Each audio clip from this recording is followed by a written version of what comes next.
Hello, everybody, and welcome to another fantastic episode of Truth Wanted. I'm your host, Objectively Dan, and this is the show where we talk to callers about what people believe and why, with special guests every single week. And this week's special guest is author.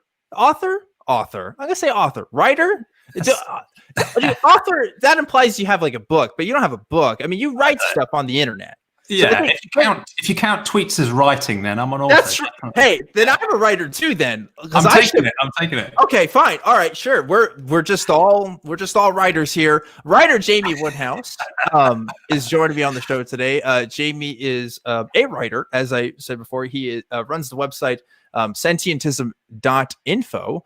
You have a podcast with the same name, the Sentientism, and you have writing that has been published in other publications as well, including the Secular Humanist magazine and just like a lot of different places. So, Jaime, welcome to the show.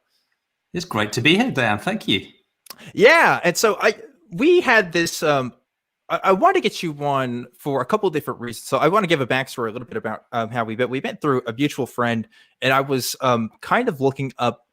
Yeah, I do this thing every once in a while where I kind of look into. I'm a nerd, so I'll look up different subjects that I'm kind of into at the time. And I was looking at stuff on ethics, and at the time, somebody had introduced you to me and said, "Oh, hey, this guy writes about this idea called Sentientism. I think you'd be really into it."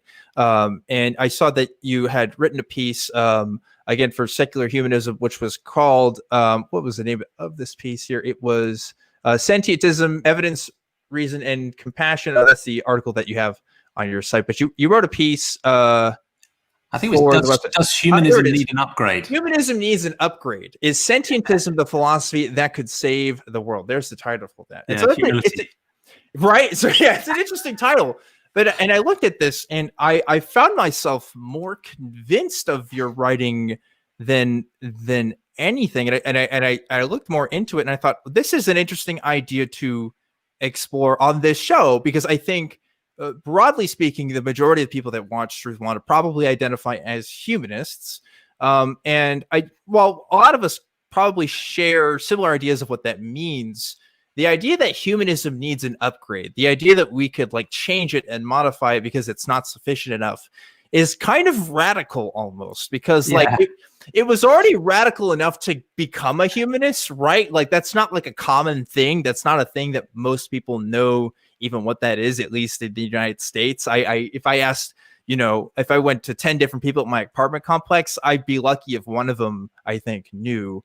And so like this idea that, here's an expansion of that called sentientism that we should all consider is kind of interesting. And so I guess, let's start this conversation by just talking about like, what is sentientism for you? So I guess it's a worldview or a philosophy like humanism. So it's trying to answer the two deepest questions, really. What's real? How should we choose what to believe? And then just as importantly, what matters morally? What should we care about? What should we have compassion for? So I summarize it in 3 words as evidence, reason, and compassion. But where humanism tends to use a similar definition, you might summarize humanism as evidence, reason, and compassion for all humans.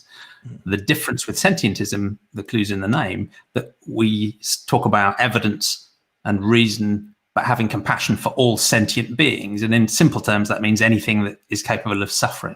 So rather than saying we care about all humans, we care about all suffering. And it's not just humans that can suffer. Yeah. And so the way that I understood it as you wrote it is that there's kind of 3 different areas of expansion here, right? And correct me if I'm wrong. And the first 2, I think, are simpler than the last one.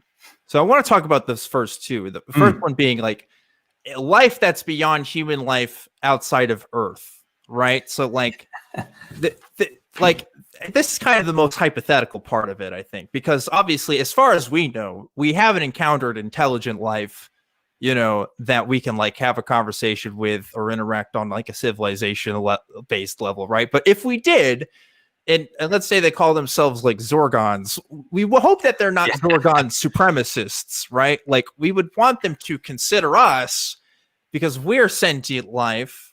So we, want to be considerate of them, right? So that's kind of like, would you say that's a fair understanding of?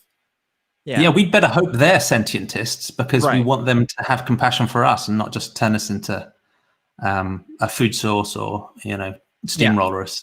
Yeah. So that makes sense to me, right? So like the human supremacist thing, that kind of falls apart if we're considering this hypothetical. Okay. Yeah.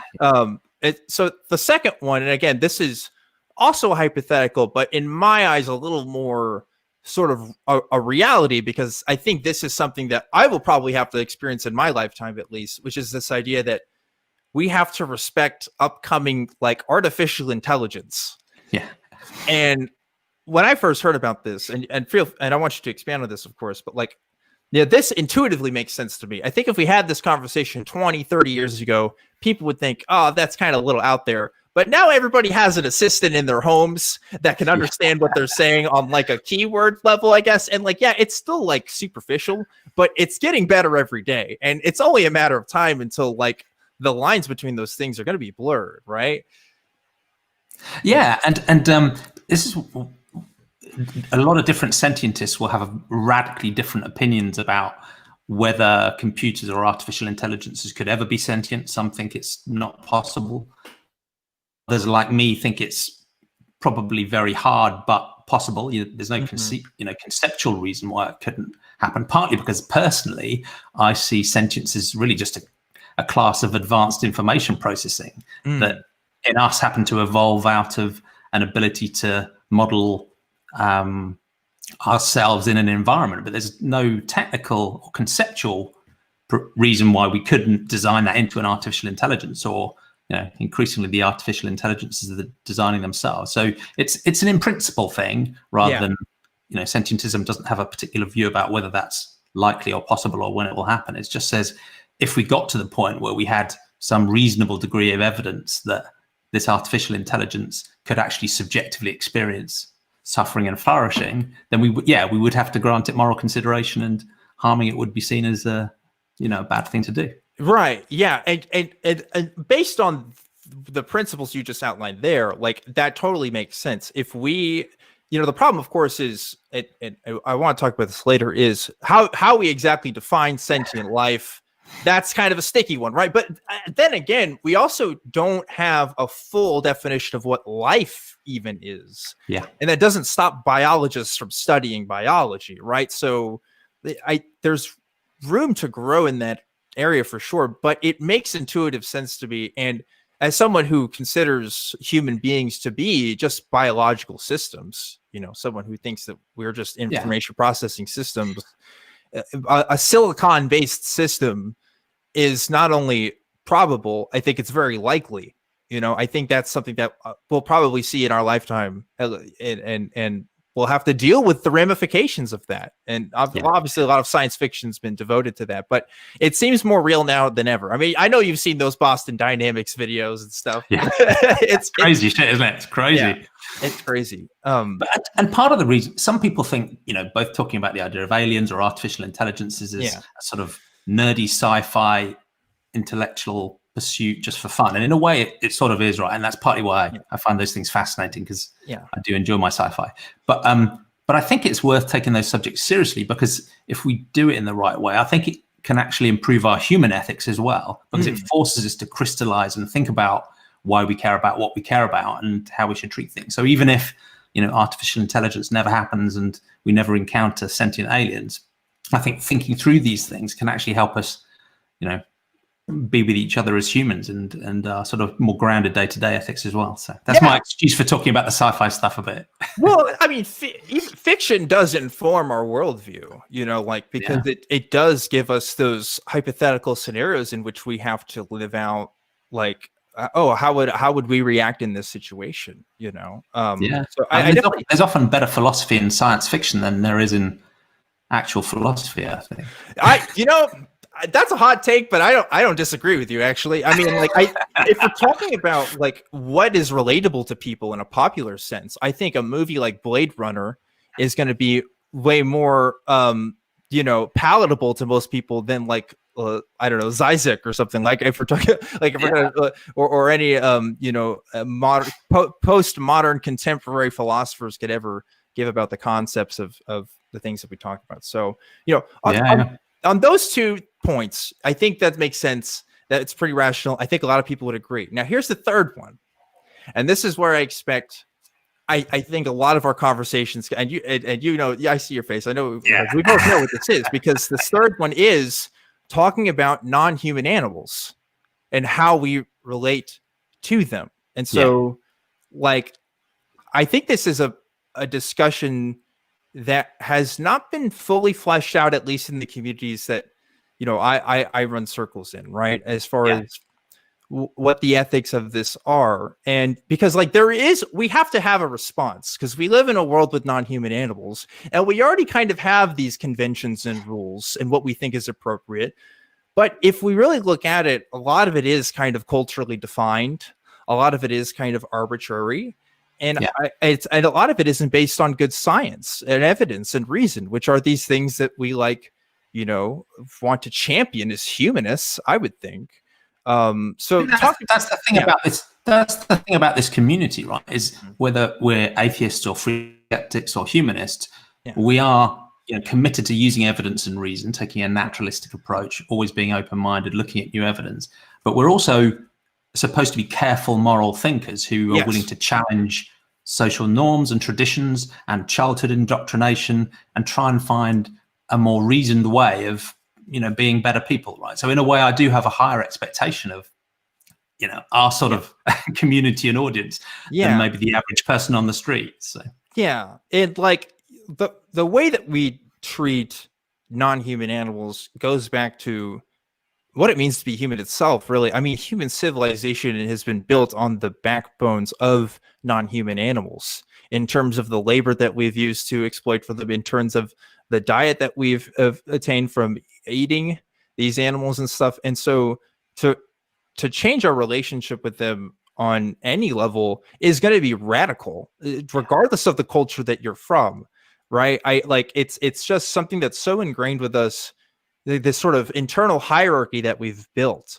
But what does Sentientism say about this hierarchy? And I understand there's different schools of thought about this, but what does Sentientism say about our relationship with animals?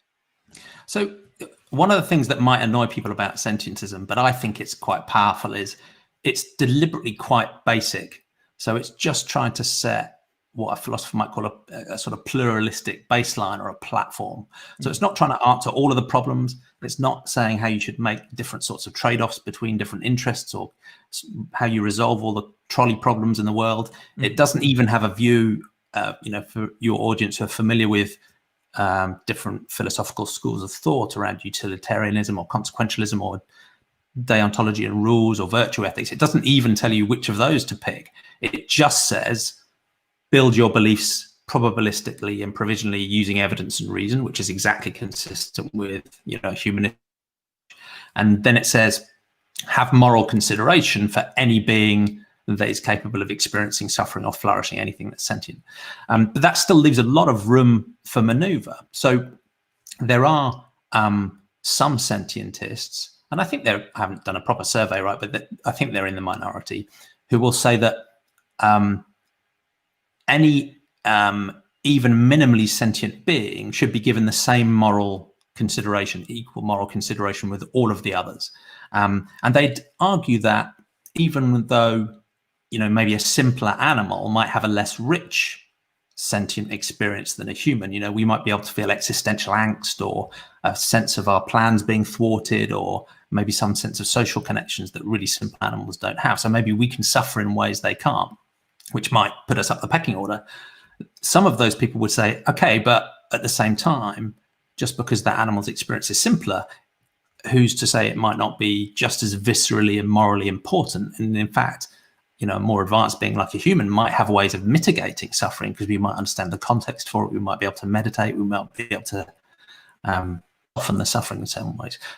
I think, to be honest, even those people, when you put them in the thought experiment of, you know, you can only save either a chicken or a human child from a burning building, right, they're still going to save the child, right? So I think, to be honest, even the people who take quite an egalitarian stance under pressure will still take a more common sense choice. But my personal view, and I think where many other sentientists are, is that they say, well, if sentience really is just a class of information processing, that involves modeling ourselves as an entity in an environment and having, a rich awareness of that based on lots of different inputs from our senses and our perception and our internal processing, then there's an enormous variety of that type of sentience as well. It's not just on or off. There's an enormous richness. You could have different degrees of sentience, and if you can have different degrees of sentience, maybe it makes sense to then give different degrees of moral consideration as well. So in that calculus, you would think about, again, in a more common sense way, I do see more value in a pig maybe than in a cockroach. A cockroach or something. Yeah. Just because of its computational complexity or the our judgment about the level of richness and experience. So there's space for thinking about different degrees of moral consideration there as well. But what sentientism does is it says even the simplest sentient being still warrants some meaningful moral consideration. So what that means is that we should feel compassion for it, and we should see needlessly its suffering or death as a moral negative. Mm-hmm.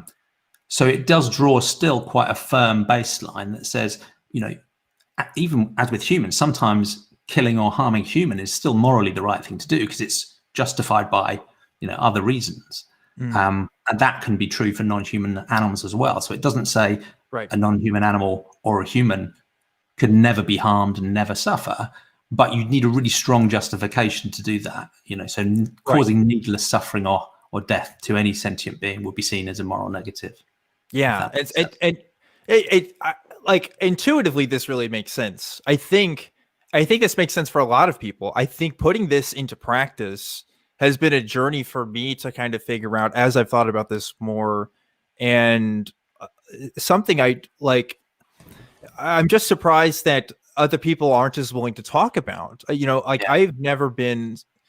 I've been really nervous talking about this, to be honest. I go on every week and talk all kinds of stuff about Christianity and all kinds of stuff about atheism. But you're breaking taboos left, right, and center. I'm breaking taboos left, right, and center. But this right here, it feels like I'm breaking new ground because I do feel like I am a minority within a minority when I talk about this.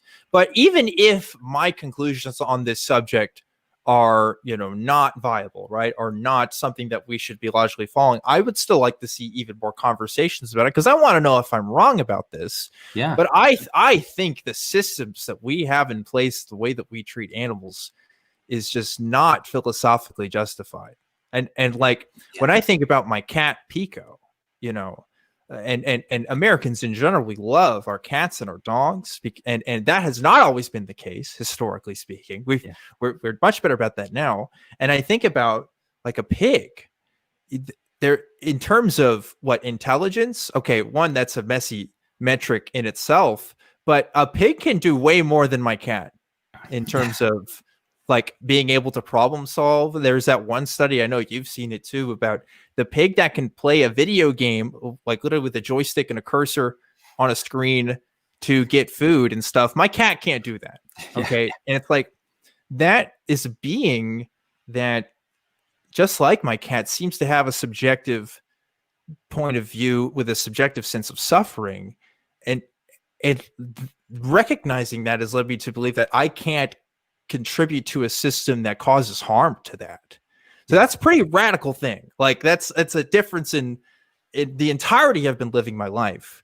And it's disruptive to talk about the systems, but that perpetuate these kinds of harms, because we there's lots of things to this conversation, right? So but I think it's fascinating because the parallels between what you've just described and religion, I think, run really, really deep. Because once you've gone through the journey that you went through and that I went with regards to religion, while you're inside it, it's the most natural thing in the world. It's almost unquestionable. It's so deep. It's so obvious. Everyone around you thinks that way. It's clearly the answer. Almost from birth, you were told by society and parents and priests that these things were true, right? And it's actually quite a painful, difficult process for some people. Some people it's not. Some people, the light goes on and it's easy. For some people, societally and practically and intellectually and emotionally, it's a real trauma trying to turn away from that stuff. But once you're out of it, you look back and go, how was I ever trapped for so long, right? With clear eyes, it's so obvious the evidence just doesn't stack up at all. Right? How could I have ever believed it? And not only is it clearly unfounded in evidence and unsupported by reason, but there's loads of really awful ethics in religion that I just accepted, that now I look at them and I think, look at the homophobia, look at the sexism, look at the caste discrimination, look at, the embedded racism, look at the apostasy, look at the blood. What was going on, right? As soon as I see with clear eyes from scratch, those things are obviously ethically unacceptable. And it feels like the journey around non-human animal ethics can be a little similar, right? Because again, if you start out as a 2 or 3 year old child and you introduce them to a family pet or a pig or a cat, there are small children who, yes, they will experiment and pull wings off flies, but most young children, certainly with a farmed animal, if they have a chance to spend some time with it, you or I might do the science and put them in an fMRI scanner and observe their behavior and do some ethological studies and form a probabilistic view about whether they're sentient. But you and I and that small child can just look into their eyes and viscerally knows that animal is capable of suffering, and we don't want to hurt it. But again, the parallel with religion is that almost from birth, we are taught by parents and society and family that it's completely normal and accepted, and in fact, almost demanded, to pay somebody else to harm and kill a sentient being that probably is cleverer than the family pet, dog or cat, purely for a transient taste preference or a social norm that, we have culture and traditions built around these things. So it's maybe it's self-serving because these are two of my favorite topics, but it does seem like there's a real parallel between that sort of religious indoctrination and the indoctrination that non-human animals, their suffering just doesn't matter enough to warrant that consideration. Seems strange. And those topics are like kryptonite to otherwise careful thinkers. So in the same way as, we all know those scientists who still hold on to their religion, and we're like, how are you doing that? How does that make sense? It doesn't really add up. Yeah. To be frank, I feel that way about humanists who don't understand or refuse to engage with non-human animal ethics. It's a similar frustration. It's like, how can you not see this? Yeah, like as someone who's like, one of my favorite topics of science is anthropology, and if anything, anthropology has taught me, historically we've thought of animals as being so far away from humans that there's this huge hierarchy of difference, and Christianity plays into that narrative as well. It teaches us that we're the special creation and stuff. But if anthropology has taught me anything, gosh, we are so close to all of our current living ape relatives and even the ones that aren't here. And I think if you told most people in both of the societies we occupy, oh, I want to have a gorilla burger for lunch, like, I think most people would be appalled. And I think there's a reason for that, even though that's not a human, but we recognize that there's an intelligence there. There's something there. I don't like using the intelligence word either, because that gets really messy with stuff. But the sentience label, I think, is a bit more comfortable, even though that's also messy, because intelligence still implies a weird because like I wouldn't treat somebody that is less intelligent than me any different than somebody who is more intelligent than me. So like that's why I don't like using that word, right? Because there's kind of a weird thing with that, and like with eugenics and stuff that I don't like. But the sentience thing makes sense, because it's like, like you go to the zoo and you look at the gorillas and you look at orangutans and you look at these non-human animals, and it's like, okay, I see something there that I can relate to in more ways that I may not be comfortable admitting. And that it just raises questions about how we've structured our entire systems of food production, and how we've chosen to kind of live the lives up until now. Obviously, we're talking about veganism right now, but like that's where this conversation kind of goes to when we talk about sentientism. And so like it leads me to the conclusion that being a vegan is what I have to do, but obviously that's not as easy for everyone else. And there's a lot of conversations about access and stuff, but I don't know. What do you think about veganism and sentientism, this link there? Do you think it's a natural conclusion, or are there other options? The short answer is yes. And I think the reason for that is that if you have compassion for sentient beings, that would, that has a massive overlap with what veganism really is, which is just trying to avoid causing suffering. And veganism can sometimes come across as more than that, or more demanding than that, or very specific, or Right. If you think vegans are annoying to non-vegans, they're even more aggressive to each other about what veganism is. And Oh yeah. yeah. Yeah. It's crazy, right? Yeah. But there is a very strong overlap, because the motivation behind the two is consistent, which is just trying to reduce the suffering and death we cause. But I think there's an important point to make, and you won't get this impression from some preachy vegans, and I must admit I can't help being a bit preachy sometimes because the morals just seem so obvious. But let's put that one side. There is no perfection, right? So I don't really think it's possible to live a life in the modern world where you don't cause some form of suffering to some form of sentient being. So it's not a binary thing, on and off, where there's some sort of perfect ethical state that vegans have achieved where they can look down on the rest of us with disdain because we're not pure enough. That's the impression you might get. But that's just bullshit, right? It's like any other ethical question. There isn't a question of perfection. It's just a question of trying to do better.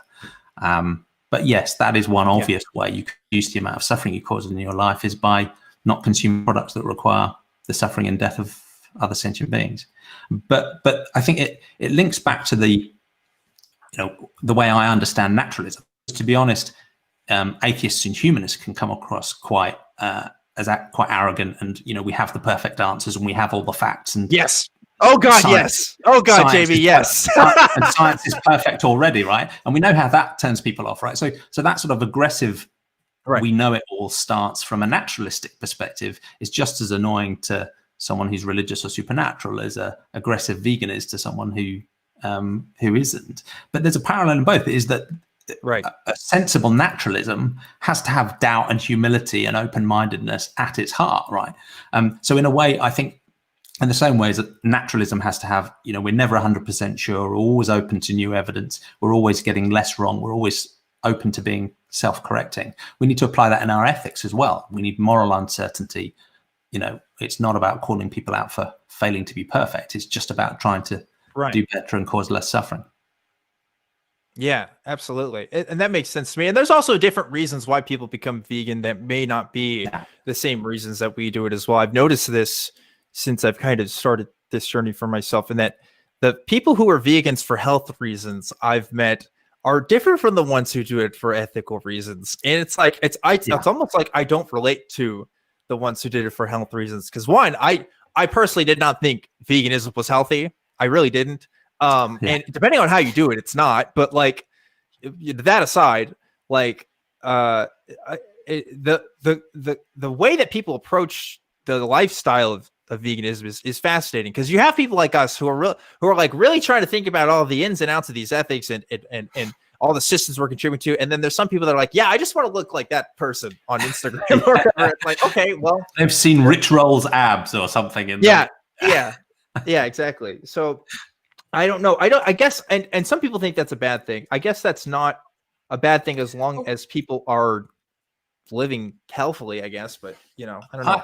I think it's still a good thing for a couple of reasons. One is because just technically it does actually reduce the amount of suffering that's being caused. Right. So whatever the motivation, if it's environment or health or something else, it's less suffering is good. So I'll take that as a small win. But I think the other thing that's interesting is it's really hard. And I think, again, there's a parallel here with religion. It's quite hard to condemn a system morally that you're part of, that you're involved in day to day. But if you free yourself from it, so if you give up animal products for health or environmental reasons or some other reason, once you're outside of that and you're no longer part of that system and that process, actually, a lot of people find it easier to then upgrade their ethics in line. So the behavior shifts first, and then their ethics come in line. They find it much easier to go, oh, I'm so glad I'm no longer causing that suffering, even though that wasn't the first motivation. So yeah, I think it can still be, I'll take any route into moving away from animal product consumption. Yeah, I definitely have more reasons for doing this now than I did even when I first started. So yeah, obviously people's ideas about it can change as they're getting into it and stuff. But Jamie, this is a call-in show, allegedly. Yes. So we should probably get to some calls here, right? We got some great calls lined up, and I want to talk to everybody that is on the line. But before we get to that, I have to thank our awesome patron of the week That's right, folks. Every single week, we give a special shout out to our awesome patrons who donate on patreon.com/truthwanted. And the patron this week is David Polson. Thank you so much, David, for donating. If you guys would like to donate, you can do that again on that Patreon link I just said. All that money goes towards making this show happen and towards making stuff at the ACA happen. It's really, really cool. I'm a volunteer at the ACA, so I don't personally receive any of that, and neither do the other volunteers. It goes towards, again, just making these shows happen every week. So thank you so much, David, for donating to the show. And now it's time to get to some calls. First caller I want to get to, I want to talk to Mark calling in from Pennsylvania. Mark, you are on the line for Truth Wanted. What's up? How are you tonight? Mark, I'm doing awesome.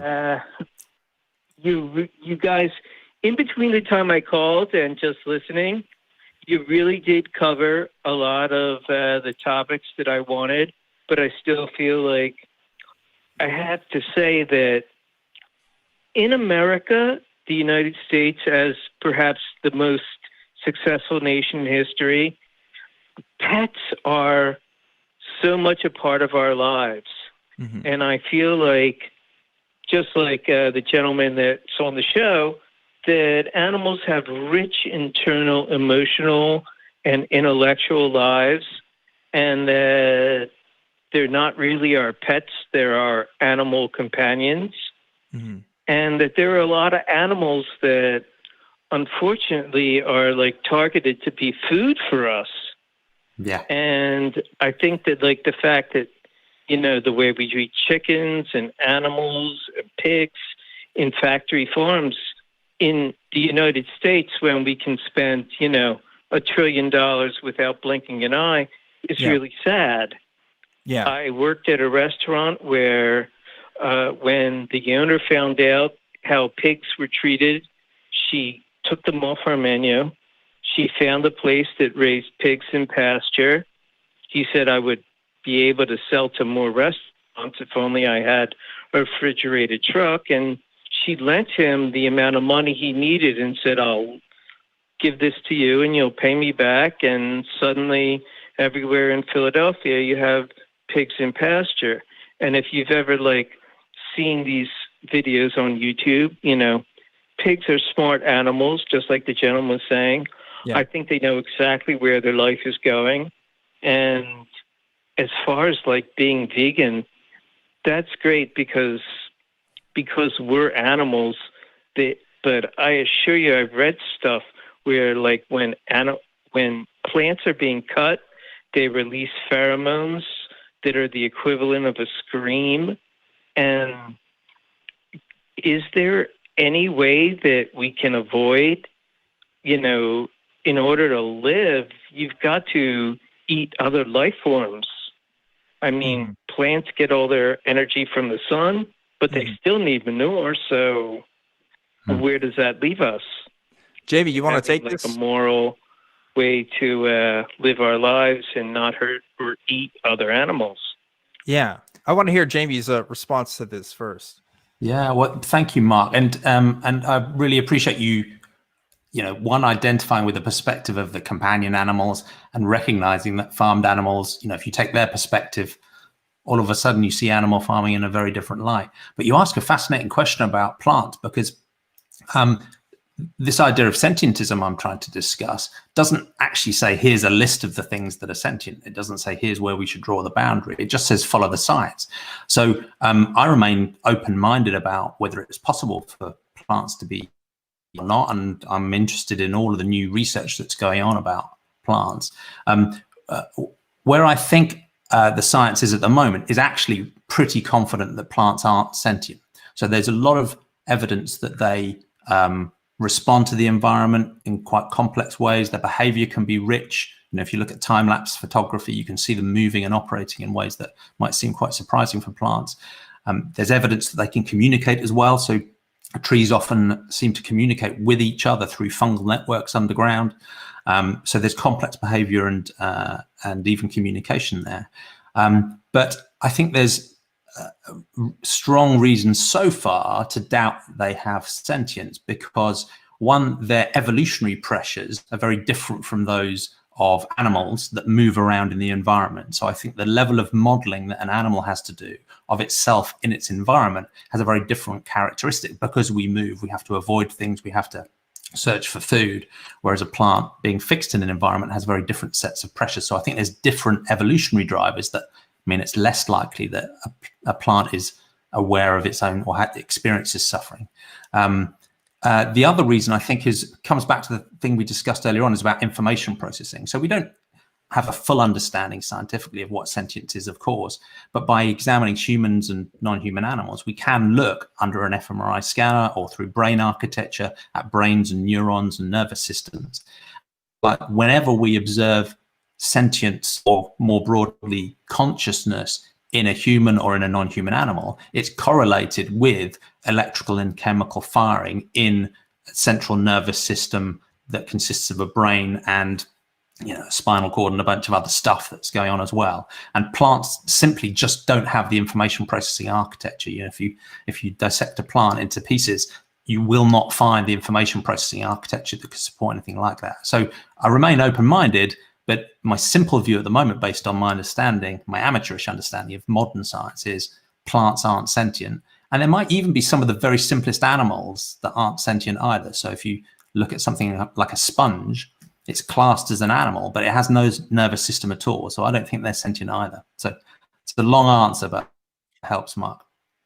Yeah, Jay, it's great, because this was a question I had too when I was looking into this, because this was something I heard, right? Well, don't plants give off, chemicals and stuff like that? Of course, if you think about it, of course, human beings give off pheromones as well. We do it all the time, but you don't have to be conscious to do that. That's an unconscious system that happens. And we have lots of unconscious systems that do things that don't require our active attention or anything. And talking about this idea of sentientism, we're talking about, like, it's, at least from what I understand, beings that have a subjective sense of self, that can interact, that you said, that information processing, right? And so I'm not confident, again, I'm not a biologist either, but I'm not confident that the research does say that plants are sentient in the way that I think you or I would probably describe it. That doesn't mean they don't interact with their environment, and it doesn't mean that they have complex systems. It just means they don't have that kind of subjective perspective, and especially that pain receptors that are required, because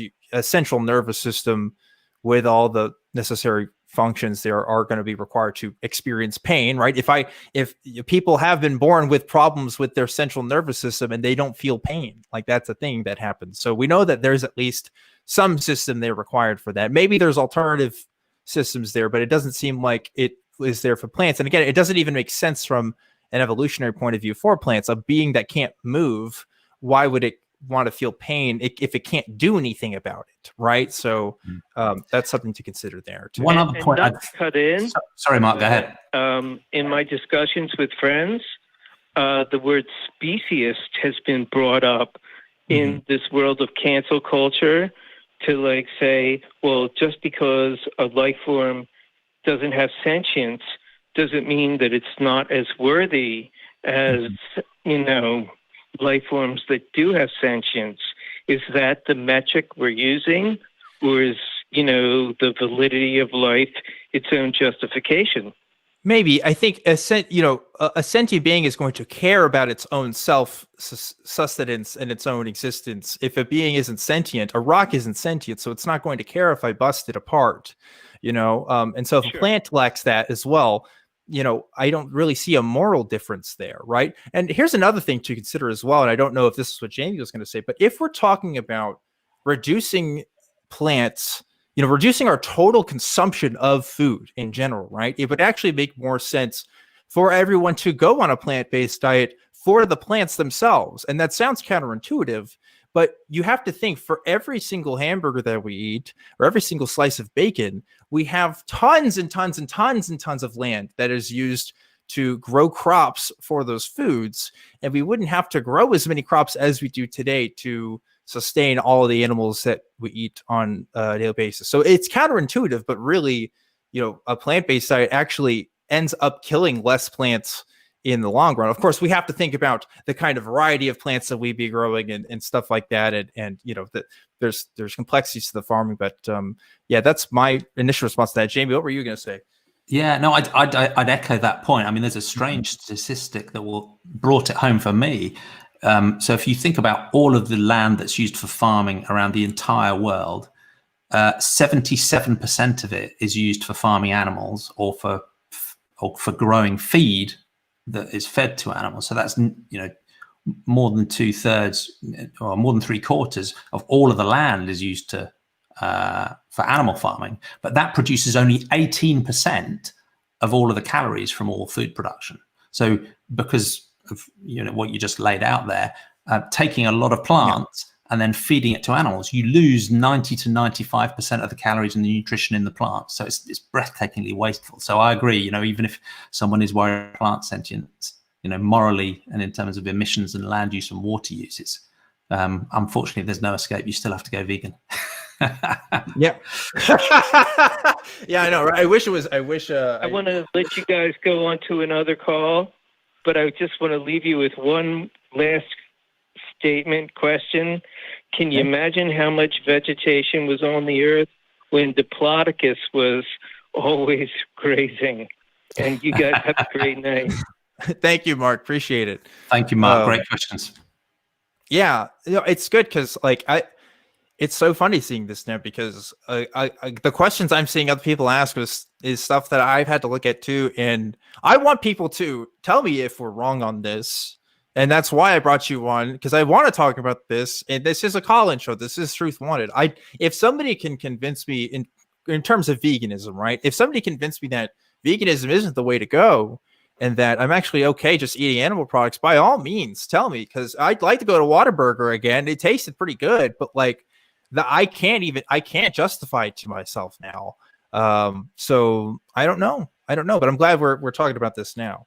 Yeah. Let's see. I want to talk to Tim, who is calling in from Washington. Tim is a repeat caller of the show. Love talking to you. Tim, what's going on? Hey, how you doing, Dan? Jamie, great to see you. I believe that I've seen you somewhere before because you look familiar, but I don't think I've ever heard you talk about sentience. I wanted to begin, first of all, by saying Alex O'Connell has actually convinced me to go vegan because of some of the videos that he's put out. But that's not really the point of my question. You talked about earlier needless suffering. And where I have a friend who was railed against because he volunteered to euthanize a dog who was suffering, and the human didn't have the money to take the dog to the vet. And he said, well, I've got a gun. I can do it for you. And he was railed against because this dog has been suffering. And my question for you is, when it comes to needless suffering, would it be then within the sentient morality or basis of thinking to consider euthanasia, even for humans and animals both, because these people are suffering for needless reasons and all of that? What a great question, Tim. Yeah, great question. Thank you, Tim. And yeah, Alex O'Connell is a bold advocate for these ideas. He's someone who's obviously gone down the atheist, free-thinking humanist path and is now, being just as robust and strong on the animal ethics story as well. So it's impressive to see. And the short answer I'd give is yes, because in the same way as a humanist, I think, would consider euthanasia as, or most humanists would consider euthanasia as a valid option for a human that is experiencing, suffering that can't be alleviated and is awful. I think a sentientist would think that was a valid option for a non-human animal as well. Now, there's, of course, some extra complexity in that when we're looking at human euthanasia, it's nearly always driven by the consent or the request of the human concerned. Although there are some situations where the human might be so incapacitated they're unable to consent or engage. So that adds a level of complexity. But I think ethically, what we'd be trying to do is imagine, however imperfectly, that we are in the situation of the dog and try and do what's best for it. And that might be, to end its life rather than to allow suffering to continue. Hopefully that answers the question. But again, I would reiterate that, people who subscribe to sentientism in the same way as people subscribe to humanism have radically broad and diverse views about how to make ethical decisions. All we're really saying is that as you work that through, you just have to have moral consideration for each of those individual sentient beings as you're working it through. So that's a short and a slightly longer answer, Tim. That's awesome, because that's exactly how I feel. I mean, the way that you just described it is exactly how I feel. And what I told my friend, too, is that you were doing the right thing. That poor dog is suffering. His quality of life is down. You were willing to help his human not watch him suffer and get so debilitated. So that's awesome. Thank you for that answer, because that made me feel kind of good for the way that I was thinking, because I was almost afraid that I was a heartless creature.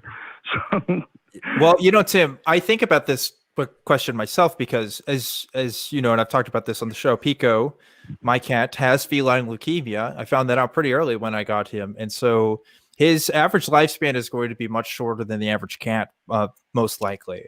As soon as he gets sick, his white blood cell count isn't going to be able to cover for him. And my vet clinic is just a couple minutes away. I will euthanize him, because I think that's the most loving and compassionate thing I can do for my little companion. Because the alternative is that he suffers longer than he has to. And I don't think he wants that. And that is me making a judgment on his behalf, which I wish I could get his full consent on. And unfortunately, I can't. But I using my judgment and reason, I think I'm doing what's most compassionate and what's most ethical in the situation given to me. And I sleep pretty well at night knowing that that's going to be the likelihood of his passing, because he probably will not live the normal life of a cat. So yeah, it's tough. And other vegans I've noticed too actually disagree on the euthanasia issue. I think humanists, broadly speaking, are in support of right to die kind of ethics under the right circumstances, of course. But it's not completely solved. Obviously, again, there's those issues of consent. There's those issues of really understanding what an animal wants. But I'm pretty confident in my assessment, and I think you should be too, Tim. That's what makes sense to me, So, yeah. Nice. Thanks for calling in, Tim. Right. I always appreciate hearing from you. Enjoying the show. Thank you.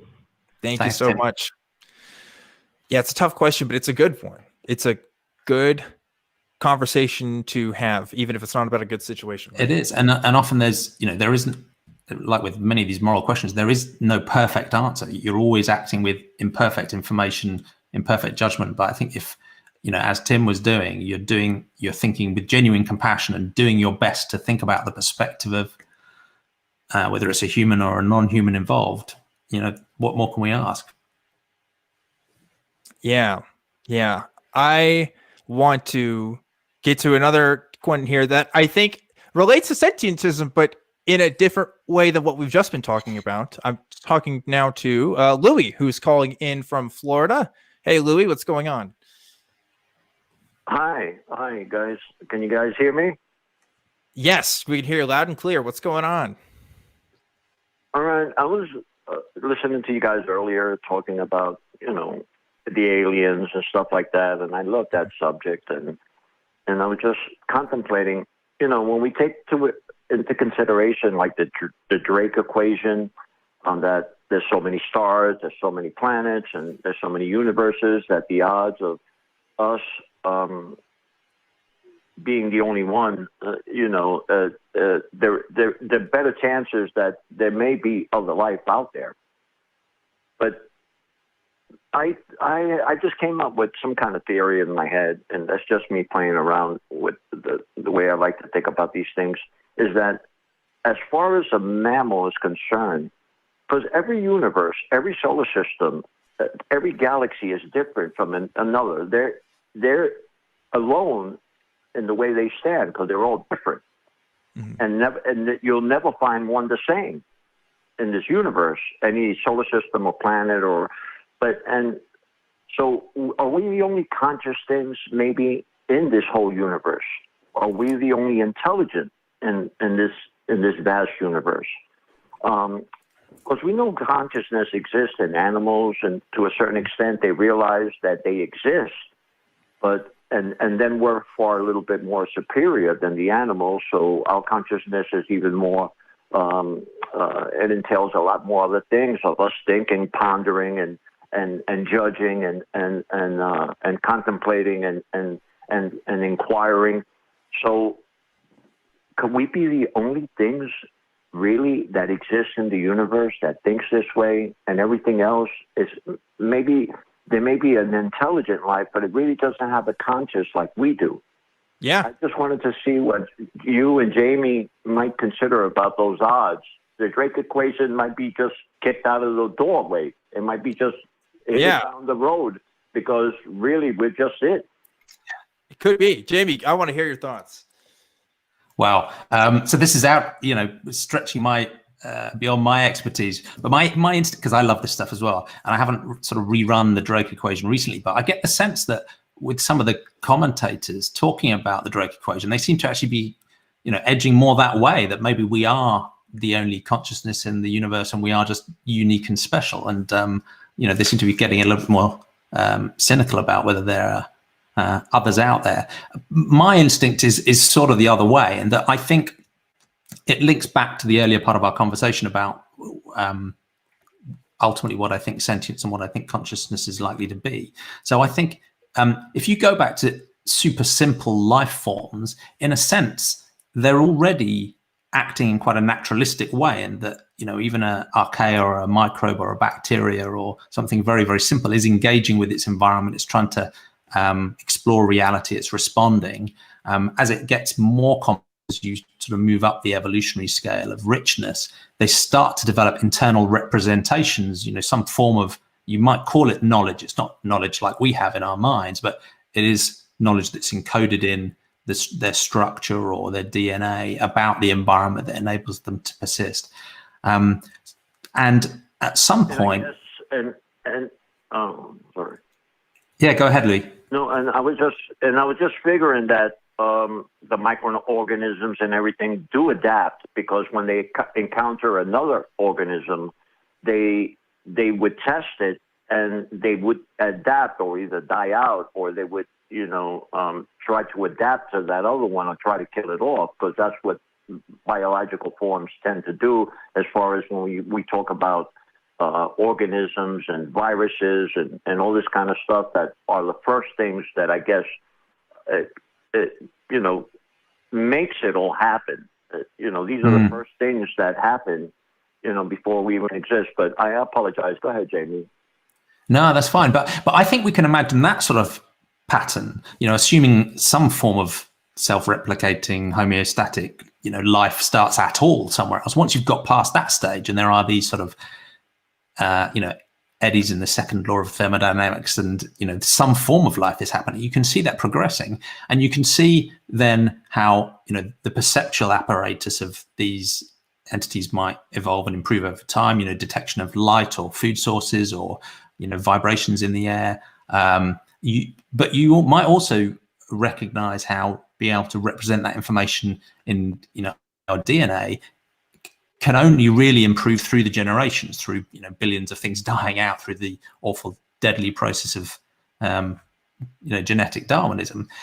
So it's quite, then you can imagine how useful it would be for some entity to have developed something that would enable it to actually upgrade information about the environment during the course of a single life, not waiting for DNA to evolve over many generations. And whatever that first very simple form of memory or information storage was, ultimately that's what's developed into brains and nervous systems and where we are. So that's partly why my instinct is that if life started in some way, shape or form, in some form of environment, I actually wouldn't be that surprised if it's moved in a remarkably similar way to get to a point where there are entities that have, a rich model of themselves in the environment that involves a subjective experience. So again, a rambling answer, but instinctively, I think sentience might be more common than we think. I agree with you, Jamie. And I also think that if we would see those patterns, they would probably be carbon-based life, because from my understanding, and I'm not a biologist or a chemist, but I do know that something about carbon seems to be that it carries that information better than other types of molecules. But this has also led, and this has also led to speculation about silicon-based life, because silicon is another situation where you could store information hypothetically. Of course, it would be different than what we would see with carbon-based life. And I've even heard sulfur also as well being a thing. But it would be fascinating to see. There's that show going on Netflix right now with the alien planets and stuff. There's always one of those every couple of years. But I think I share the same instinct. I couldn't evaluate the Drake equation even if I wanted to, but it would make sense to me that if there is life, it's going to be like that. And statistically speaking, and if we truly are just these evolved creatures, then from, wherever we came from, then it would probably be the case that there's other ones like us out there. I don't know if they're intelligent, though. I don't know if they're where we're at right now. There's just so much that we don't know about this question that leads me to hesitate to say that I can give an answer one way or another. I will say this: I am not convinced that any sentient life outside of Earth has contacted us, in any meaningful way. That's not to say that it's not reasonable. Well, it's not to say it hasn't happened. It's just not that it's not reasonable for me to believe it as of yet, because I have not seen sufficient enough evidence to the case. Okay. So it's a bit different, right? I'm not saying completely, absolutely not. It's just that I have not seen any evidence that would convince me that that's true or that that's happened. But both of us gave our non-expert answers to this, Louie. I hope that was sufficient for you. Well, just one last thing I just wanted to say. We carry a DNA that I guess that if you were to take a leaf or a tree and the DNA within that or a different type of some kind of the viruses we have, their DNA would be compatible to our DNA. I would figure that much. Now, would we see that? Or what do you think about that happening again on another planet? That same DNA. I guess I don't know what you mean by compatible. What do you mean by compatible? Well, let's say an alien form, an alien life came and seen us, and it says, well, they're inherent. The humans are a far superior species on this planet Earth, and we know this because the microorganisms that live beside them have the same DNA. And so we know that they evolved from the planet.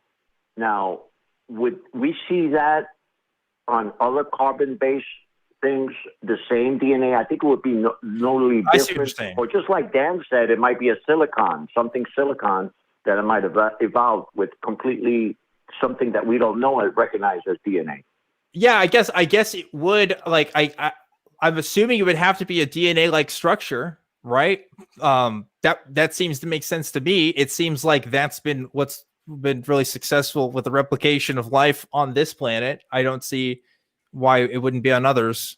But I don't know what the atmospheric conditions also would do with that either. Yeah. So at the same time, it's just a form of information storage. So maybe there would be another way of doing it. I think there would be some form of information storage that's passed through. I think that's really the key. And I think even synthetic biologists now have already developed enhanced DNA structures with more than the 4 bases that we have in our biological base, and shown that can actually work.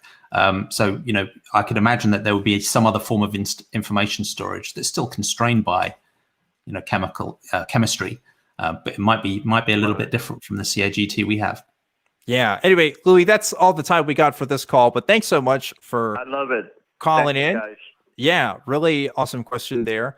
And still kind of, I mean, if they're sentient, then we would have to do something about that. It's not going to be hopefully it's not an I Am Legend situation, right? No, not I Am Legend. Independence Day. I got my Will Smith movies confused. Where we have to do. Yeah, and we wouldn't be 100% confident that they were or they weren't sentient. But then I'm not 100% confident you're sentient, Dan. So right, this is something that comes up too, because it's like, oh well, I don't know if Jaime isn't a robot right now. Like I can't completely demonstrate that, but I have to make the assumptions based on whatever. Right? It's just kind all of I can see is a screen at the moment. So yeah, but we're all in the Matrix, yada yada yada. We've all been there before. Let's talk to Joey from California. Joey is a friend of mine, actually. I don't think you've called the show before, Joey. Hey, Joey, what's going on? Hey, how you doing? Doing good. Good to hear your voice, man. Hope you're doing okay. I did not expect you to call in tonight, but I'm assuming. Well, I know what you're going to talk about because I got the screen here, but you want to talk about veganism because I know you're a vegan. So yeah. Well, usually I I'm at work right now, but there's been a bit of a COVID scare, so I'm working from home. Oh, nice. Well, not nice that there's a COVID scare, but I guess nice that you get to be away from people. I guess I don't know. So what's up, Joey? That was pretty insensitive, Dan. But no, just kidding. So I want to talk about veganism and intersectionality because there's a common misconception that's going around, or that often comes up in like lefty circles, that veganism is like something for like privileged people or white people or stuff like that. And it's like, I do recognize, obviously, there is a oversaturation of that, but in terms of like the goals and like the purpose of it, there's a lot more. It's a lot more complicated than just like, oh, like we need to be nice to animals, and like even if it costs more, we should do it. It's like the reason I was originally passionate about veganism is for environmental reasons. So veganism is obviously the more environmental choice, and that's just pretty much undeniable. And environmental justice is social justice. So the connection just seems pretty obvious to me. And then in terms of like the way, the United States tortures the poor and doesn't allow healthcare to people, and the people who have to work more jobs tend to have worse diets, and meat and dairy are subsidized by the government and vegetables are not. And it's just like, well, to some extent, you know what I mean? But in every way, it's like veganism is intersectionality, and maybe we need to do a better job marketing that. Yeah, I have some thoughts on this, but I want to hear Jaime's take on this first while I refresh my page here. It can be a bit of a fiery topic, but I think in a way it's quite simple. And a few thoughts. One is that the roots of having a concern for non-human animals deep and ancient in many, many cultures. So if you look into Rastafarianism, you look at Jainism, you look at Buddhism, you look at some branches and some perspectives in Hinduism as well, the roots of run really, really deep and are global and are not a modern white Western invention by any means. So that's one reassurance I'd give, is that the heritage of the non-human animal ethics movement is deep and rich and global. Second point I'd make is that ultimately it's okay to be against lots of different forms of oppression at once, and at the same time to recognize that different people are in different circumstances that might make it easier or harder for them to do the right thing.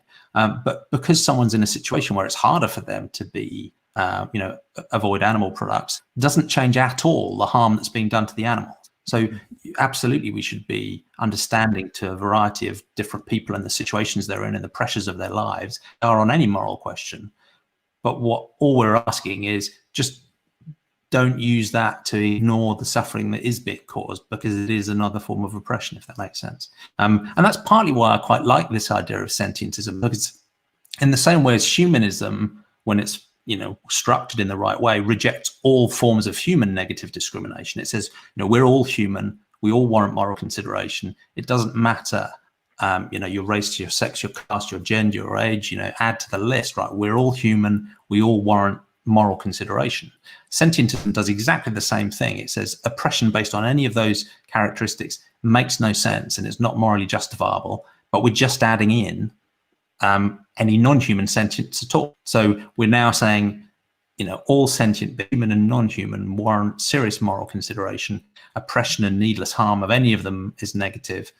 So it's quite a holistic way of trying to say, look, we can resist all types of oppression at once. And yes, as you say, they often intersect. Yeah, absolutely.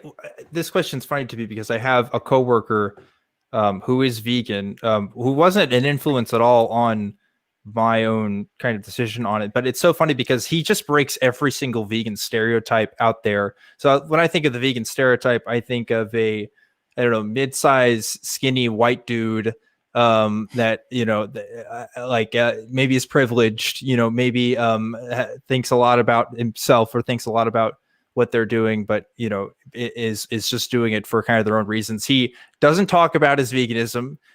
He's a tall, black, handsome. Well, I say handsome. I mean, he's handsome. Not to say that the vegan stereotype I didn't think was handsome, but I guess it was the stereotype is the nerdy kind of, you don't think of the guy at the gym, but he's he is a power lifter.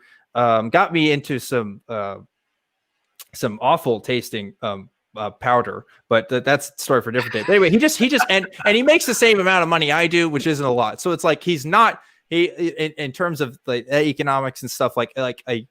I love it that because there are people like him out there everywhere, but there is kind of this whitewashing of veganism a little bit in the media. Of course, one of the highest concentrations of vegans in the world right now, from my understanding, is in the UK. The UK isn't exactly known for being, other not white, right? It's a pretty white place. The United States, of course, has another higher concentration of veganisms, and there's a lot of white people here too. But I'm seeing people when I've interacted with this community that there are people of different places in life, of different backgrounds, of different understandings of why they're doing it, and they break class divides, they break social divides, and it's inspiring to see. And the atheist movement itself, all right, and I've talked about this before, we were pretty bad about this too for a long time. If you look at old episodes of the Atheist Experience, a lot of white dudes, and I say that as a white dude, right? But it's a lot of them look like me except more bald. So it's we're changing that too. And so I don't know. Anyway, go ahead. Yeah, I think you're right about the UK, the US, and the voices you tend to hear, right? Mm-hmm. But actually, if you look at where most of the vegans are, you need to go to India, you need to go to China, you need to go to places where they've, the vast majority of people have been eating a largely plant-based diet for millennia. But you make a really important point, and I think there is a problem in movements where the group of people are so convinced that they're right on a particular issue that they think they can't be wrong on anything, right? So, us atheists and humanists can feel a bit like that, right? We're so convinced that we know the right answer when it comes to religion and humanistic ethics. We can't imagine that we don't have other problems in our community, and then we can be a bit blind to those problems and struggle to work through them. And I think there are similar challenges in the animal ethics vegan communities as well. They're so committed because they're so right on that one issue that sometimes those communities, and I'm part of it, can be a little bit blind to other issues as well. So there's a real danger when you're committed to a sort of single thread where you're highly confident you're right, That doesn't mean you're right on everything else. Yeah. Because at the end of the day, too, like atheism, at least in the United States, that's for a lot of people a result of privilege as well. I think for myself, it was a result of privilege. The fact that I probably wouldn't have come to the conclusion that I do now if I didn't go to college. And if I didn't experience the social circles that I did, and eventually meet the connections with people that I did. So I completely am open with the listening ear when we talk about the socioeconomic issues that come up with, switching with to a plant-based diet. When it comes to the animal ethics, people are so quick to point this out to me, and you've probably experienced this too, JP. We're like, well, don't you know? It's because you're privileged to be able to do this. And it's like, yes, I'm totally cognizant of that, and I want to give other people that privilege to do it too. Like it's not just I'm privileged, so it just the buck stops there. It's like, well, we can still talk about this. We can still kind of include people of all kinds of backgrounds and communities in on this conversation. But I'm glad you're bringing this up, Joey, because it's an important thing to talk about. Yeah, thanks. And thanks, I think Joey. especially when you think about how you, like in grocery stores, you've seen over the past 5 years, the difference in what's become available. Like there does sometimes require a group of people that maybe are more privileged that paves the way, but the intention is to benefit everyone, and that vegan products are actually taking dents out of these like awful industries, despite going uphill against corporate powers and governmental assistance. Like that's saying a lot. So yeah, I don't like the term trickle down for obvious reasons, but hopefully the benefits start to affect everybody who is interested. Yeah, I think so too. Yeah, I think I knew about this, but like I don't know how many people do. Like how much the milk industry in particular gets these government subsidies, and meat industry and stuff. Like there's a milk box at every single lunch table I ever went to in my growing up experience in the United States. And it's like there's a reason why that's a thing. Like there's all kinds of lobbying and stuff for that to happen. Food in general is just a very, very crazy business in terms of how we've organized the systems for that. But anyway, Joey, I think that's all the time we got for this call. But thanks so much for calling in, man. Good to hear from you, and hope to talk to you soon. Thanks, Joey. Awesome. Yeah. Hey, I'm glad we talked about that, because that's been a thorn on my side when talking about this too. We talk about social justice, like I want to use my privilege to the best of my, like, that's why I have, part of the reason why I have this show is because I know about stuff and I want to talk about it with people, and the stuff I don't know, I want to talk about with the people that know it. It's like, I want to use the best of what I have to offer people the things that I don't know I can offer. And I talk a lot about LGBTQ ethics and stuff, and how we should treat people, even though I'm not a member of that community. And it's like I don't see nearly that same kind of pushback, I guess, when talking about that. I guess because I don't know, like it's still the whole animal ethics thing is still kind of just it's still a sore spot for people. I don't know. It's different. So I don't know. I think there's some of it is a genuine concern for people who don't have the options, that they're struggling in food deserts. They're in places where the availability isn't there, and that's entirely valid. And we should have compassion for those people and understand the challenges they're facing. There is a degree to which, because the animal agriculture industry is so deeply entrenched in our social norms, people will look for any angle to try and argue to keep it. So there's a degree of that as well. Sometimes these things are genuine, and sometimes it's a bit of an excuse for why I can continue to carry on as I am. Yeah, absolutely. On the line right now, we've got two other callers that I want to get to, and I'm going to try to speed through to get to both of you guys. So let's see if we can do that. We're talking to Louis, who's calling in from New York. Louis, you're live on Truth Wanted. What's up? Dan, Jamie, thanks for taking the call. Yeah, absolutely. How can we help you? You guys ready to talk about UFOs? You know I'm always down to talk about UFOs, Louis. So I have a true UFO story, but first I just want to say this has been such an enjoyable talk that you guys had pre-call in between Dan and Jamie, and then the calls were just really thoroughly enjoyable, especially since I, as a almost 30-year animal activist and vegan, have just really been appreciating all of this discussion. And wow. Before I just go into the UFO story, just wanted to let you know, the last caller had brought up an interesting topic, and I'm not sure if you're aware, guys, but back in 973 AD, a Syrian philosopher by the name of Al-Mayari, I might be mispronouncing his name, but basically he was talking about vegan philosophy back in 973 AD, and he's not like a white guy as far as I know. He's a Syrian philosopher.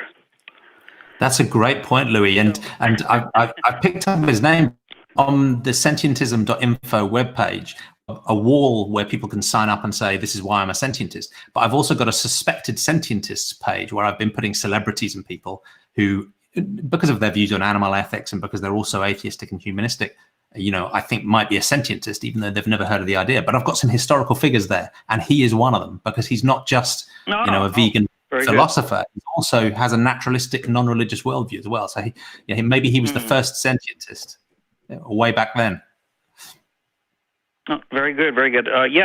So my UFO story dates back a little more than 30 years ago, and I was in L.A., probably about 2 or 3 miles from downtown, and I was in a balcony. It was an open balcony, about 4th or 5th floor up on the side of a building.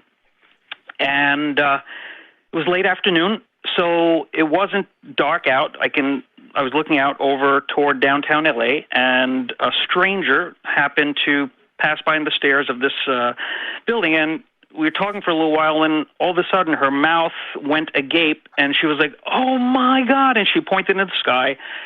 And I looked where she was pointing, and there was this object. It looked fairly close. Can't say exactly how far away it was, maybe a couple 100 feet up in the sky.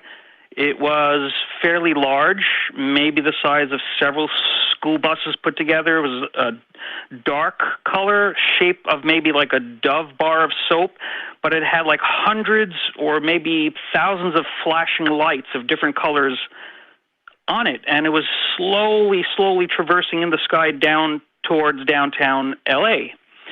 And after about 25 minutes or so of slowly traveling down towards L.A., it went out of my sight, but the stranger who was next to me, who was watching it too, she, in shock, said, "Oh my God, oh my God." And I said, what? And she said it just broke up into it shot off into different parts of the sky. It didn't explode. She said it didn't explode, it just shot off like into different parts of the sky. So this is just, I don't know what it is. I called the Air Force that evening, or I tried to call the Air Force for hours, was busy. I'm assuming there's probably a lot of other people who had seen this. It's a really unexplained flying object. How fast was it going? Was it a quick flash in the air, or was it a slow burn? So the way she described it, I actually didn't see when it was down towards the large buildings over downtown LA, but she said it very, very quickly shut off in different parts into different directions in the sky. Now, as it was traveling down towards LA, it was moving very slowly and silent. There was no noise at all, because when we first saw it, it was right above our building. It seemed to be almost right above our building and passing over our building going towards downtown LA. And I did not see any, airships above it with strings or wires or cables or anything like that. It was very unexplained. Yeah, my first instinct when I hear that is meteors. Sometimes, typically when we see the shooting stars in the sky, right, they go pretty fast, but occasionally they do have kind of slower descents, and they will kind of split off into different parts. There's a crazy video of footage that some people captured in Russia from just like a couple of years ago of one that was literally green. It was in the sky, and it was in the sky for a good, 10, 15 seconds, like longer than you would expect from a typical like shooting star. And I think that can often be confusion for people thinking that they might be some sort of alien aircraft. I don't know if that's what you experienced, but that's my first thought. Does that? Not at all. This is not at all similar at all. Completely different, because, like I said, it took about 25 minutes to go from where we were, and it passed right above our building. Whatever it was fairly close. You can judge distance by the saturation of colors. I mean, as an artist, I'm an artist. You know how to judge distance by saturation of colors. This was very saturated. The colors that was flashing was basically all, colors of the spectrum, just flashing very quickly in different colors all around the object, on the object, but all around it. And it went very, very slowly toward downtown, and then it broke up very quickly into different directions. So just very, very strange. I've never heard a story like this, and I was not on drugs. I wasn't drinking. Neither was the person that was with me. That's good. That's good. I'm not saying it was. I'm not saying it was an alien. Not saying it was aliens. I'm just saying. Not saying it was aliens, but something. Yeah, no, I get you. I hear people tell these stories on this show, and I feel so lame because I really don't have any stories like that, because I feel like everything I've ever seen could have been explainable by some phenomenon. And the frustrating thing about it is, like, you'll never go back to that moment. We'll never really know the answer, right? So that's right. If you're calling into this show, you're either one of two people. You're either a true believer or you're a skeptic, and it sounds like you're a skeptic on this one, at least. At least you. I am. What's your best explanation for what you think you saw? Man, I have thought about this for years, and every time I come up with a plausible explanation, I have to say, man, it probably isn't that. Like, I was thinking maybe it's some sort of experimental thing that, I don't know, the government was doing. But, that sort of sounds a little hokey too, right? I don't know. I mean, I don't think it's like the possibility of government aircraft or even like a defense contractor aircraft like that could be more likely than I mean, like if Lockheed Martin is testing something, they're not going to tell you about it, so I don't know. That might be more reasonable than what people would give credit for. But the problem is people associate secret testing with aliens, like every single time. It's like no. Sometimes defense contractors just want to test their stuff, and they don't want people to really know about it because they have proprietary technology, right? And other kinds of things. So it has more to do with capitalism than it has to deal with hiding aliens at the end of the day, and also just standard military stuff. But anyway, I'm glad you shared your story with us, Louis. I want to get time to our next caller here, so I think we'll have to cut this one right here. But thanks so much for sharing. And take care, guys. Yeah, take care. I hope you find more UFOs wherever you go. But like I said, we are running low on time here, and Malcolm has been patiently waiting on the line, and I want to give him a chance to talk to us right at the end here. Malcolm from California, you're live on Truth Wanted. What's up? Hello, I just wanted to share some of the findings I've found within the religions, and I have a reason to assume or suspect that there may be another species involved in the creation of these religions. So another species of animal involved in the creation of religions? Yes. Okay. Yeah, tell me what that means, because I don't know what that means.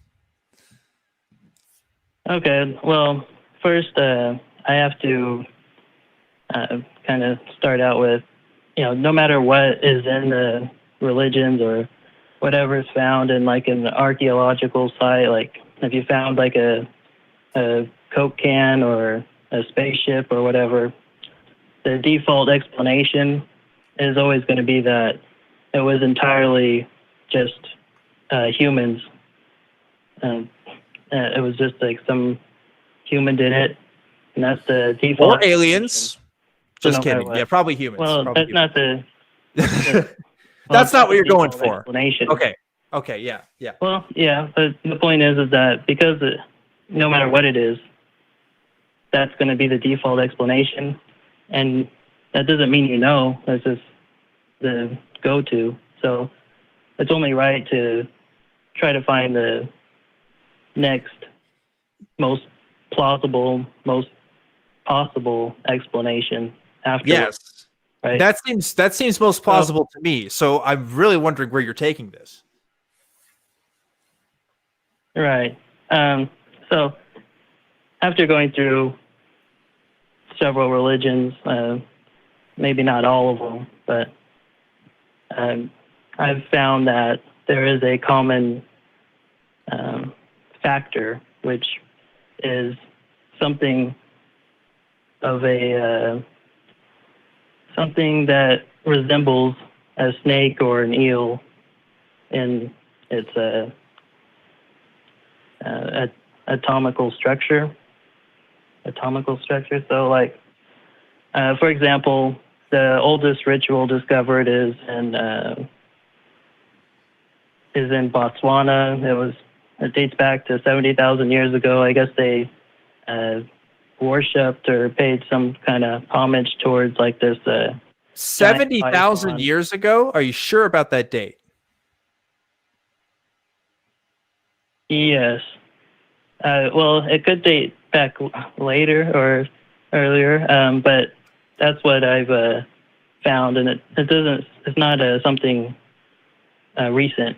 It's literally the oldest ritual that I could find. The oldest religious practice that I know of, or at least religious structures that I know of, and maybe you have some different data, at least goes to about 10,000 years in the steppes of Turkey. The civilizations that were there. But, I want to kind of cut to the chase a little bit, because I know you've called in about this before, about this idea about, right. eels and snakes kind of being a symbolic in many different religious cultures, right? Like, I don't want to make any assumptions about what you're claiming here, but I'm assuming it has to deal with this universality of this idea of a snake or eel in religious cultures. And so, I can see that, I can see that symbology shows up in a lot of different places. But what does that have to do with the creation of these religions? Like, what does that have to do with their formation? Are you saying that there are literal eel monsters or eel gods that played a role in all of these, or what's going on here? Okay, so I mentioned the default explanation already, which is, that it's just all humans. But if we're going to go outside of that, we're going to have to figure out what is the most plausible, what is the most possible anyway. So you look up what are common factors between all these religions and what it has actually caused. So in a lot of examples, like the one that I just mentioned, this oldest ritual, which you could look up, it was found in 2006 actually by some archaeologists, and they left arrowheads as like part of the ritual, I guess. But anyways, these things end up influencing language, for example. So which goes back to how my other calls were, where there was linguistic evidence of there being eels or snakes or whatever, because there's a common if you do like a linguistical analysis of it.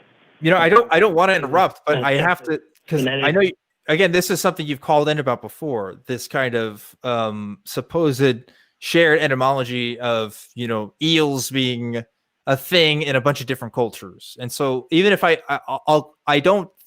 not entirely convinced of that, but just for the sake of argument, I'll grant that to you. I just want to know, like, honestly, what is the point of talking about this? Like, okay, so we're seeing eels everywhere. I could tell you what the point is. Well, the point is that this is the most plausible, most possible, has the most evidence besides just the default, which people would have to accept. What's the most plausible? What else there was? What is the claim? What is the most plausible explanation? For what? For seeing these eels? The most plausible explanation, except the ones that we have to accept by default, is that it is some other species, that it was some kind of eel, snake kind of species. At least that's what. So let me get this straight. So I got to ask you. So there's this eel species that has interacted with human cultures all around the world at some point in time that has disappeared. That is the explanation for seeing eel symbology in human cultures, and that's the best explanation. Well, it's the best explanation besides the one that you would accept no matter what. Like, if you don't know, you're just gonna, like, you still don't know, right? So you're just gonna accept the default, which is it was just all humans.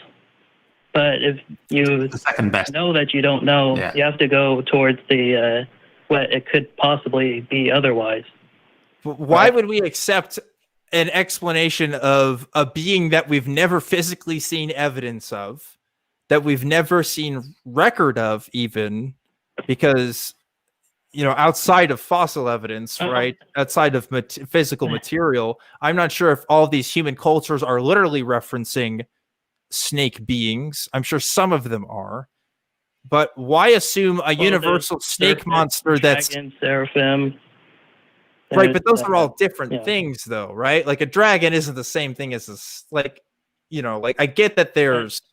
I wasn't saying it was a literal snake, though, or a literal eel. It was a cryptic eel, something that shares the same attributes as this, and which is why it's a symbol. So the actual thing. We see, we see symbols of eels and dragons in ancient cultures. Something happens to these beings that we don't see them anymore, and now we are where we are. Like, that doesn't seem like it explains a lot. It seems like I have more questions than I have answers. I mean, you would still have the same amount of questions still, right? Because you don't know. Well, no, I have more questions now because I want to know what happened to the snake monsters. Like if those are things that exist, right? Because I'm all for alternative explanations for conventional explanations of history, right? I think it's not revisionism if we're including new bodies of evidence into our understandings of past events, right?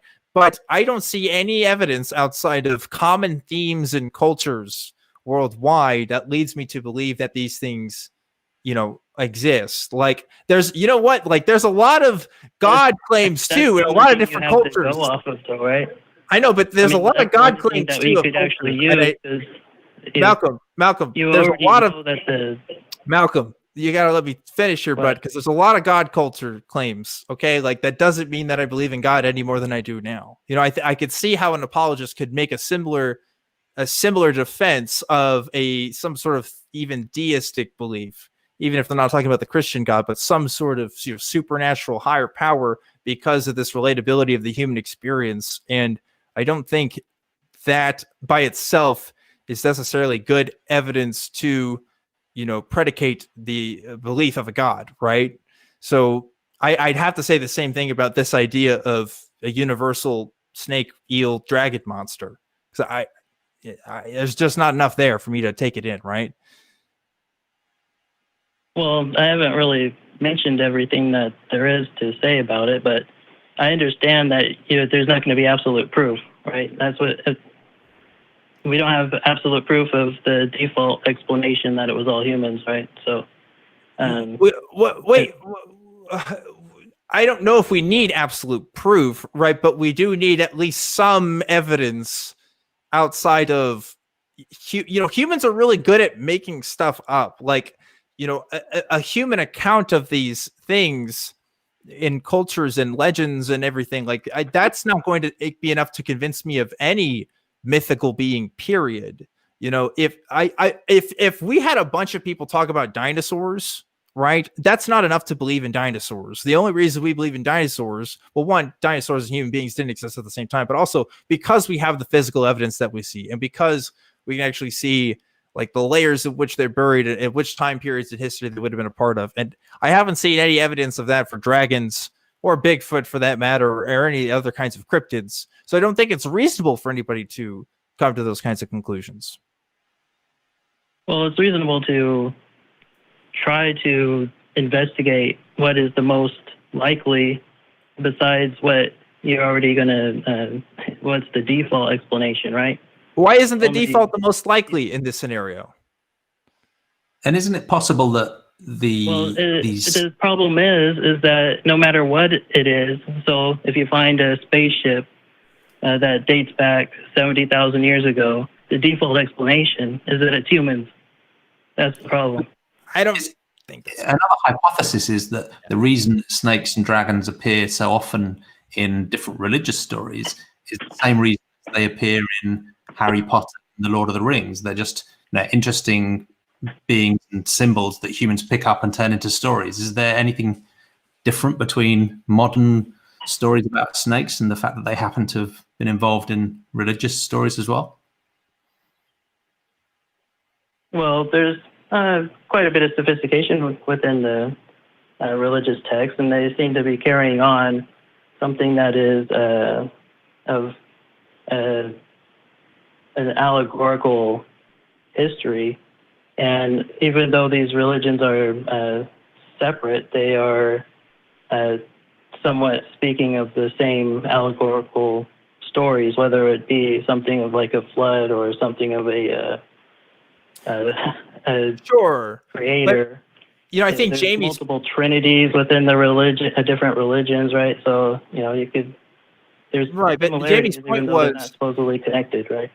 Jamie's point was, Harry Potter is completely disconnected from all of those religions that you're talking about. Really, I mean, like, obviously culturally, there's going to be some streams there, but like, J.K. Rowling wasn't involved in any of those things, and yet she wrote a story that involves serpents and stuff in there. Does that lead more evidence or more credibility to this idea of a universal serpent or serpent beings that exist in the world? Not necessarily, right? So we know who wrote Harry Potter, right? We know everything involved with Harry Potter. Sure. It wasn't claiming to be true. It's not a religion, didn't really impact humanity in the same way at all. I mean, this is you said it was worldwide yourself, with the common themes and serpents, and this is why it is the thing that is second place to the default explanation, which we don't even know is true. There's also stories of floods in lots of different cultures either, but that doesn't necessarily mean that there was a universe, like a big flood like we see in the Bible either. I think a lot of cultures just experience floods and they made stories about it. But I don't want to make longer the point now, because we're out of time now with the show. We're going over time, but until evidence beyond human writing can tell me that there were snakes or serpents or dragons that existed in the world, I'm going to have to withhold my belief on this one, because I don't think that's enough to convince me, and I don't think it's enough to convince people, even if we're finding universal themes across different cultures. And that's not going to be enough for me to really go the extra mile in this belief. But Malcolm, thanks for calling in. Thanks for telling us about your idea. And I hope next time you call in, if you decide you want to, we can talk about what other kinds of evidences there are. Because if we're just going to talk about human legends and human ideas or man-made ideas, that's not enough. It's not enough for me. But that's all the time we got. So I want to give a special thanks to Jaime for being on the show. Thank you so much, Jaime, for doing this. This was really fun. It was a real pleasure. And if people are interested in more, sentientism.info is the place to come. I'd love to hear feedback. Yeah, we have a card for you here. We're going to put that on screen. Sentientism.info. And there's your Twitter stuff at Sentientism as well. You guys should check it out. Of course, links for that are always going to be in the description. And of course, I gotta do my plugs, folks. This is Truth Wanted. This is a live show that happens every week, Friday at 7 p.m. Central. You can find it on YouTube, but you can also find it on iTunes, Spotify, or wherever else you get your podcasts. There's a couple different ways to help out the show. One of it is through our merch. We have a bit.ly link in the description for our merch. We got all the Truth Wanted swag. You want those hoodies, you want those stickers, you even got those masks. They are all cool. I have one of each of those things now. And another way to do it, of course, as we mentioned before, is patreon.com. Again, all of that helps make the show happen. This show is mostly run by volunteers like myself. And I'm very grateful for the opportunity to host this thing every single week. It's always a pleasure. But I also have other ways you can get in touch with me. One of them is through the Facebook group. We got a Truth Wanted Facebook group. It's pretty cool. You guys should check it out and join it if you haven't already. Another way to get in touch with me is on Twitter at ObjectivelyDan, or to email the show. It's truth@atheist-community.org. And I read every single one of the emails you guys send me, and I usually respond to all of them. So check me out on there if you haven't already. And last but never not least, I have to thank the wonderful, amazing, spectacular, stupendous, amazing. I think I said amazing already. Whatever. They're really cool. It's the crew. The crew helps make this show happen every single week. We got cats in the crew as well. Lots of people waving their hands. Puck is doing something. I don't know what he was trying to do. Was that? I think that was a gang sign. I don't know. But thank you, crew, for making this show happen. And Jaime, is there anything else you want to say before we sign off? And also, folks, we're going to be on the Discord as well, so check us out in the after show. But Jaime, any last words before we wrap up tonight's episode? It's been a privilege to be on the show. Every little conversation we have adds to a bit more evidence, reason, and compassion in the world. So thank you. I love it. I love it. Jaime, thanks so much. Folks, remember to always keep wanting the truth. I'm Objectively Dan, and I'll see you next time.